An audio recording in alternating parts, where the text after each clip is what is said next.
हाँ जी, तो आज बात करते हैं हिस्टामिन क्या होता है। ठीक है, हिस्टामिन एक अमाइन होता है, कहाँ कहाँ प्रेजेंट होता है, मास्ट सेल्स में और बेसोफिल्स में। तो ये क्या करता है, हम देखते हैं कैसे रिलीज होता है। तो जो एलर्जन होता है एंटर करता है, जैसे कि डस्ट हो गया, पॉलन हो गया, या किसी भी फूड से अगर है तो बॉडी उसके अगेंस्ट आईजीई एंटीबॉडी बनाती है। आईजीई जाकर मास्ट सेल्स पर अटैच हो जाती है। दोबारा सेम एलर्जन आया, ठीक है, दोबारा क्या हुआ, सेम एलर्जन आया, आईजीई एक्टिवेट हो गए। ठीक है, आईजीई एक्टिवेट हो गए, मास्ट सेल्स क्या कर जाते हैं, अब फट जाते हैं। ठीक है, इसी को हम कहते हैं डी ग्रैनुलेशन। इसमें है आराम से भरा हुआ है, तो अब ये क्या होंगे, बर्स्टिंग हो जाएगी इनकी, तो इसी को कहते हैं डी ग्रैनुलेशन। और हिस्टामिन जो होता है वो हमारा रिलीज हो जाता है और सिम्टम्स आने लग जाते हैं। अब आगे पढ़ेंगे कि क्या क्या सिम्टम्स आते हैं। चलो, अब हमारे हिस्टामिन कितने टाइप के होते हैं, हम बोलते हैं हमारे हिस्टामिन रिसेप्टर 4 टाइप्स के होते हैं, H1, H2, H3 and H4। हम एक बड़ा अच्छा सा निमोनिक बनाते हैं, क्या बनाएंगे, देखो क्या बनाते हैं। H1 हमारे कहाँ प्रेजेंट होते हैं, H2 हमारे कहाँ प्रेजेंट होते हैं और क्या काम करते हैं, H3 हमारे कहाँ प्रेजेंट होते हैं और क्या काम करते हैं। चलो, हम पहले में बनाते हैं, हम गए आलू बड़ा चाय दे दो भाई। ठीक है, हमने आलू बड़ा चाय दे दो लिया, उससे क्या हो गया, हमें एसिड हो गया, हमें एसिड बन गया। फिर अब हमें हेडेक भी हो गया, अब हमें हेल्प चाहिए। ठीक है, तो पूरा हिस्टामिन इसी पे है, बेस्ड है। तो अगर हम आलू बड़ा चाय की बात करते हैं, आलू is your, A is your allergy cause करता है H1, B is your bronchoconstriction, C is your increase capillary permeability, D is your dilatation, ठीक है, ई इज योर एडिमा। ये हमारा हो गया आलू बड़ा चाय दे दो, H1 रिसेप्टर के काम हो गए, समझे। H1 रिसेप्टर, हमारा H2 रिसेप्टर स्टमक में प्रेजेंट होता है, वो क्या कराता है, HCl को बढ़ाता है। H3, अब हमें एसिड भी बन गया था आलू बड़ा चाय पीने के बाद, अब हमें हेडेक भी हो गया, तो ये क्या करता है, ब्रेन फंक्शंस में हेल्प करता है, जैसे कि स्लीप में एंड एपिटाइट में। अब भाई जब ये सब कुछ हो गया, अब हमें हेल्प भी चाहिए, हेल्प किसकी, अब इम्यून सेल्स आएंगी, वो लड़ेंगी, इन्फ्लेमेशन होगी तो बॉडी को प्रोटेक्ट करेंगी।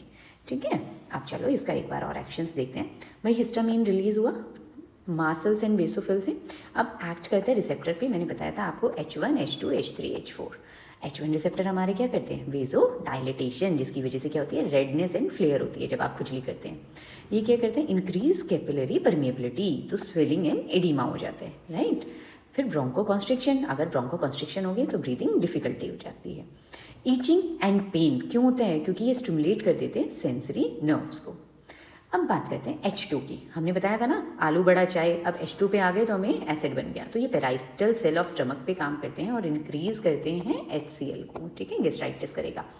H3 हमारा ब्रेन में काम करता है, हेडेक हो गया था ना, तो ये क्या करता है, ये एक्ट एज न्यूरोट्रांसमीटर, तो ये किस में हेल्प करता है, स्लीप वेक साइकिल में काम करता है, मॉड्यूलेट करता है रिलीज ऑफ अदर न्यूरोट्रांसमीटर, जैसे कि डोपामीन हो गया, सेरोटोनिन हो गया, एसिटाइल कोलिन हो गया। अब हमें हेल्प चाहिए, हेल्प किसकी चाहिए, हमें इम्यून सेल्स की चाहिए, वो क्या कराते हैं, कीमोटैक्सिस कराते हैं और रोल इन क्रॉनिक इन्फ्लेमेशन। अब चलो रिसेप्टर हो गए, हमने पढ़ लिए, लेकिन आपको पता है ना जब रिसेप्टर पढ़ते हैं तो हमें देखना होता है कि भाई वो किस टाइप का रिसेप्टर है ना, तो अब हम इसको पढ़ते हैं। चलो, हिस्टामिन बाइंड हुआ रिसेप्टर से, एक्टिवेट होता है जी प्रोटीन। अब समझ में आया हिस्टामिन कौन से रिसेप्टर की तरह एक्ट करता है, it is a ji protein bind receptor. तो वहां से क्या होता है, सेकंड मैसेंजर पाथवे एक्टिवेट हो जाता है, फिर सेलुलर रिस्पॉन्स आने लग जाता है।